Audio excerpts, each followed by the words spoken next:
you mentioned a couple of times about the regulatory pressures that sooner or later that may come. On the last few weeks, we have been hearing a lot about the new Trump administration and which are the changes that they may have, especially on the pharma, cutting down costs on programs like Gavi, Vaccine Alliance, and so on. And tariffs. Yeah, tariffs as well. Is that could potentially that create any constraint in the supply chain of multinational pharma companies or distribution of medicines around the world? I mean, the thing is that the Trump administration, I need to be careful what I say, but they are unpredictable. Today they say this, tomorrow they say that. We knew that. It's not something. Supply chains should be too much surprise because there was a first term of his administration. It was similar.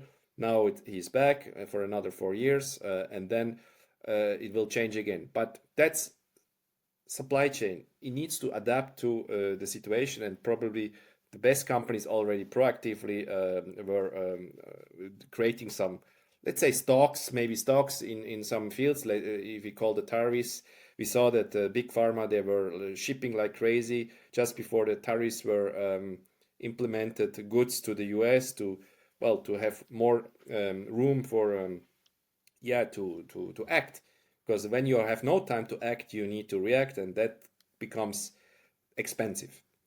But if you speak about regulations and pressure from regulations in pharma, especially, you have the serialization aspect, and in the Middle East, where I worked for, there is even the aggregation aspect. So you have serialization and the aggregation, and this creates additional complexity for the producing companies, but also for the receiving agents or pharmacies, hospitals, to manage that aspect or the data, because there is no I don't want to do it.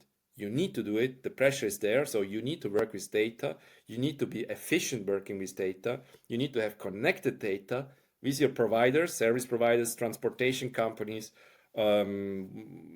customers, regulatory bodies. So this creates a new dynamic, and this dynamic can be an innovation driver, or will be an innovation driver in my eyes. And what we see is always when you have disruptions historically. Originally I'm a historian. I studied history. Yeah, So I saw it. what you see, what you see when you have disruptions or revolutions or whatever crisis, these are boosts for innovation. Human being or work like this, when it's too comfy and we are too lazy, Calm too chill. down. Yeah, As soon as there are crises, we can innovate. We yeah. see If with it's too chill, there is no reason for change. home office, remote working. It was not possible before. Now everything is possible. So that's a bit the human mindset as well. That such a Trump administration, as good or bad it might be, it can be an innovator or pressure to innovate even quicker and accept tools which might be, or they are too sensitive, or they are too expensive, or too complicated. But if you don't do it, you're even not there anymore. So Yeah. So thank you, Trump. Can be a driver for innovation. well, don't put this on the newspaper, but